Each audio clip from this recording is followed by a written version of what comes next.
यह कहानी है सीतमपुर गांव की, जहां पर काफी समय से बारिश नहीं हुई थी, जिसके कारण गांव में पानी की बहुत ही ज्यादा कमी थी। गांव में पानी का एकमात्र साधन एक छोटी सी नहर था, जिस पर गांव के मुखिया धनीराम ने अपना अधिकार कर रखा था। लोगों को नहर का पानी उपयोग करने के लिए धनीराम को कर देना पड़ता था। उस नहर के अलावा गांव में पीने तक का पानी भी नहीं था।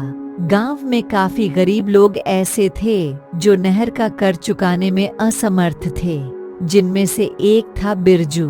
बिरजू बहुत ही गरीब और मेहनती किसान था। उसके घर में पीने का पानी खत्म हो चुका था। तब उसकी पत्नी लीला कहती है, हमारे घर में पीने के लिए एक बूंद पानी नहीं बचा है। प्यास के कारण मेरा तो गला सूख गया है और खाने का राशन भी सारा समाप्त होने वाला है। क्या करें, इस बार भी बारिश नहीं होने के कारण हमारी फसल नहीं हुई है। मुखिया का भी कर नहीं चुका पा रहा हूँ, जिस कारण मुखिया ने हमारे खेत का पानी बंद कर दिया है। बिना पानी और अनाज के हमारा गुजारा कैसे होगा? इस तरह तो हम भूखे ही मर जाएंगे। कुछ तो कीजिए आप। तुम ही बताओ मैं क्या करूं? आप एक बार मुखिया से मिलकर तो आइए। कोई फायदा नहीं है मुखिया के पास जाकर। उसने साफ साफ मना कर दिया है, पहले कर चुकाना होगा, फिर वह हमारे खेत का पानी चालू करेगा। आप एक बार जाइए तो सही। ठीक है, तुम इतना कह रही हो तो मैं मुखिया से मिलाता हूँ। ऐसा कहकर वह मुखिया के घर चला जाता है। अरे भाई आ बिरजू आ, लगता है तुम्हारे पानी के कर की व्यवस्था हो गई है। नहीं मुखिया जी, हमारे घर में खाने तक का राशन नहीं है और ना ही पीने का पानी है। आप एक बार हमारे खेत का पानी चालू कर दीजिए। अब की बार फसल होने पर मैं आपका सारा कर चुका दूंगा।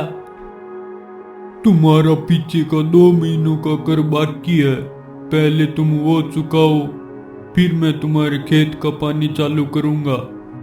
मुखिया बहुत ही लालची और निर्दयी इंसान था। मुखिया बिरजू की कोई बात नहीं सुनता है। बिरजू उदास मन से घर चला जाता है। घर में आने के बाद लीला कहती है, क्या हुआ जी? क्या कहा मुखिया ने? बिरजू उदास मन से कहता है, मैंने पहले ही कहा था ना, उसने साफ साफ मना कर दिया है। पहले आगे का कर चुकाना होगा, उसके बाद ही वह हमारे खेत का पानी चालू करेगा। हम कर कहाँ से चुकाएंगे? हमारे पास तो एक फूटी कौड़ी तक नहीं है। आप गांव में किसी से मदद ले लीजिए। किससे मांगू मदद? सबका हमारे जैसा ही हाल है। और कुछ लोग जो मुखिया से मिले हुए हैं वो तो हमारी मदद करने से रहे। आप एक बार मदद मांग कर तो देखिए, क्या पता भगवान की कृपा से कोई मेहरबान हो जाए। ठीक है, तुम कह रही हो तो मैं जाता हूँ। ऐसा कहकर वह गांव में लोगों से मदद मांगने के लिए चला जाता है। राजू काका, कुछ पैसों की मदद मिल जाएगी क्या? नहीं बेटा बिरजू, तुम्हें तो मेरा हाल पता ही है। बड़ी मुश्किल से घर का गुजारा हो रहा है।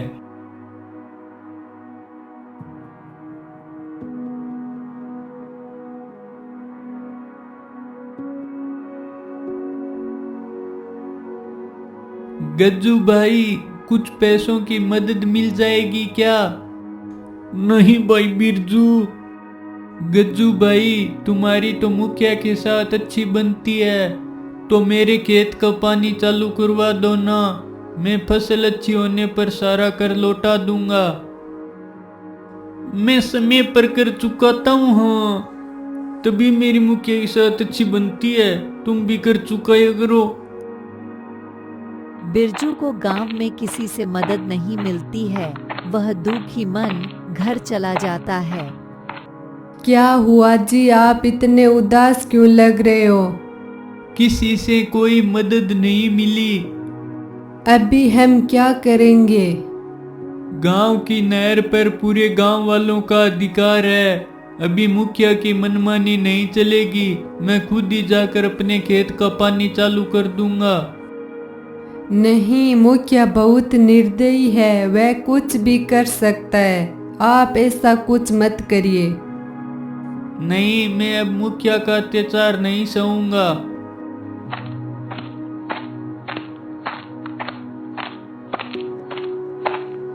ऐसा कहकर बिरजू खेत की तरफ चला जाता है और नहर से अपने खेत में सिंचाई करने लग जाता है। उसे ऐसा करते गज्जू देख लेता है। वह मुखिया से जाकर कहता है,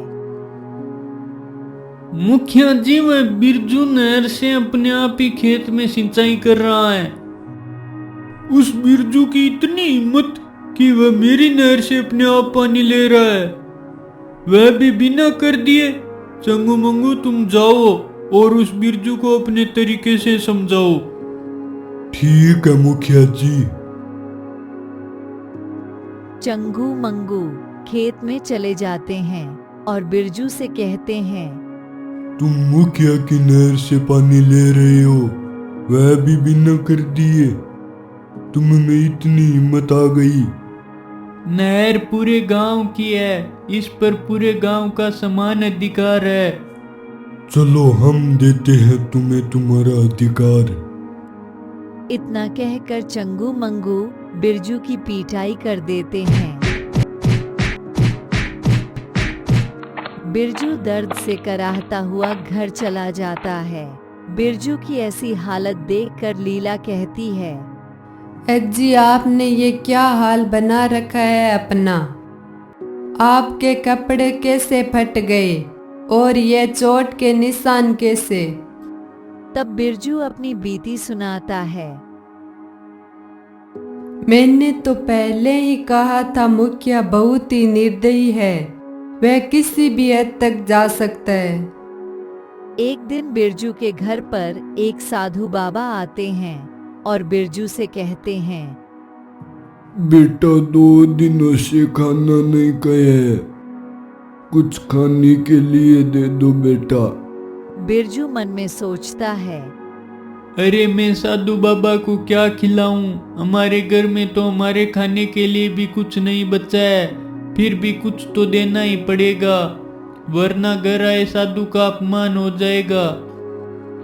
वह घर में जाता है और लीला से कहता है, बेचारे साधु बाबा ने 2 दिनों से खाना नहीं खाया है, अभी उनको क्या दूं मैं खाने के लिए? हम क्या देंगे साधु बाबा को, हम भी भूख के मारे दिन काट रहे हैं। फिर बिरजू को मुश्किल से एक मुट्ठी चावल मिलते हैं। वह चावल लेकर साधु बाबा को दे देता है और साधु बाबा से कहता है, माफ करना साधु बाबा, हमारे घर में सिर्फ यह एक मुट्ठी चावल ही है और कुछ भी नहीं है खाने के लिए। बाबा जी, हम भी भूख के मारे दिन काट रहे हैं, पीने तक का पानी नहीं है। कोई बात नहीं बेटा, यह तो बहुत है मेरे लिए, मेरा आज का गुजारा हो जाएगा। बेटा मेरे पास बहुत सारा तो पानी नहीं है, लेकिन तुम्हारी एक बार प्यास जरूर बुझ जाएगी, इतना पानी तो है। ऐसा कहकर साधु बाबा अपने हाथ में ले रखा पानी का छोटा घड़ा बिरजू को दे देते हैं और साधु बाबा वहां से चले जाते हैं। बिरजू और लीला उस घड़े में से पानी पी लेते हैं, लेकिन फिर भी वह घड़ा भरा का भरा रह जाता है। तब लीला कहती है, देखिए जी, हम दोनों ने पानी पी लिया, फिर भी इस घड़े में पानी कम नहीं हुआ है। यह कैसे हो सकता है? फिर वे दोनों दूसरे बर्तन में पानी और निकालते हैं और देखते हैं कि अभी भी घड़ा भरा का भरा ही था। अरे ये तो चमत्कार हो गया, ये कोई आम घड़ा नहीं है, लगता है ये कोई जादुई घड़ा है। हाँ जी, इसमें से हम कितना भी पानी निकाल सकते हैं। इसमें से पानी निकाल कर हम अपनी फसल में सिंचाई करेंगे। हाँ, अभी हमें नहर के पानी की कोई आवश्यकता नहीं है। ये बात पूरे गांव में फैल जाती है।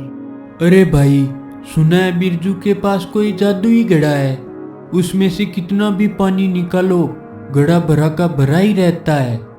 अभी बिरजू गांव के सारे लोगों को अपने उस जादुई घड़े से पानी दे रहा था और सारे लोगों ने मुखिया को नहर का कर देना भी बंद कर दिया। और कुछ समय बाद गांव में अच्छी बारिश भी हो गई और सभी के खेत हरे भरे हो गए।